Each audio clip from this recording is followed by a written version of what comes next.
ఆంధ్రప్రదేశ్లో చంద్రబాబు నాయుడు గారి ప్రభుత్వం అధికారంలోకి వచ్చి 1.5 ఇయర్ టైం పూర్తిగా కాబోతోంది. ఈ క్రమంలో వివిధ రాజకీయ పార్టీలు వాళ్ళు ఇంటర్నల్‌గా సర్వేలు చేసుకుంటూ ఉన్నారు. ప్రభుత్వం సర్వే చేసుకుంటుంది. రోజు వాళ్ళ సర్వే రిపోర్ట్స్ ఏందనేది ముఖ్యమంత్రి గారు ప్రత్యక్షంగా, పరోక్షంగా చెబుతూ ఉన్నారు. వాళ్ళ మీడియా కూడా చెబుతూ ఉంది. అండ్ అదే సమయంలో కొన్ని ఇండిపెండెంట్ సర్వే సంస్థలు కూడా ప్రజల మూడేంటి ఇప్పటికిప్పుడు అని తెలుసుకునే ప్రయత్నం అయితే చేస్తూ ఉన్నారు.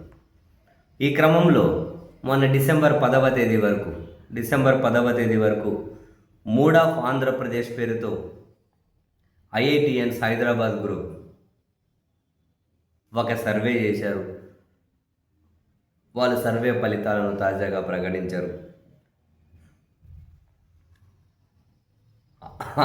అన్ని వివరాలు మెన్షన్ చేశారు.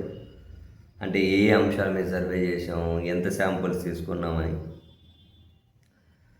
వాళ్ళు total number of samples collected 51,330 అట.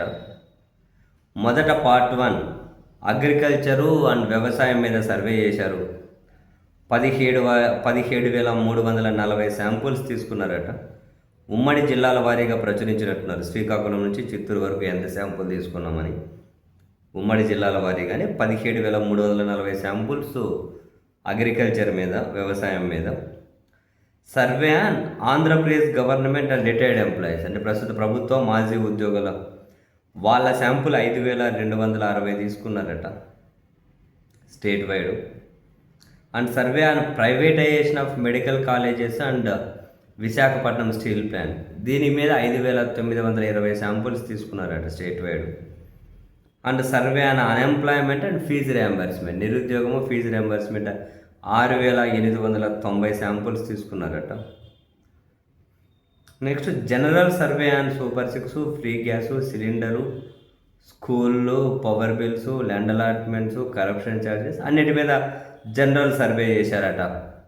దీనికోసం 15,920 శాంపుల్స్ తీసుకున్నారట స్టేట్ వైడ్. ఓవరాల్గా 51,330 శాంపుల్స్ తీసుకున్నారట. ఈ క్రమంలో ఆ ప్రశ్నలు కూడా, అంటే ఏ విభాగంలో ఎన్ని ప్రశ్నలు, ఏ శాతం ఎంతమంది దాని మీద స్పందించారన్న సర్వే అంతా ఉంది. 1 by 1 నెక్స్ట్ వీడియోలో వివరంగా మాట్లాడుకుంటూ పోదాం. వ్యవసాయం మీద ఏమేమి ప్రశ్నలు అడిగారు, దానికి ఎవరెవరు ఎట్లా స్పందించారు జనం పర్సంటేజ్ అని విభాగాల వారీగా వీళ్ళ సర్వేని మనం చర్చించుకుంటూ వెళ్దాం. నెక్స్ట్ సీక్వెన్స్గా చేద్దాం ఇదంతా.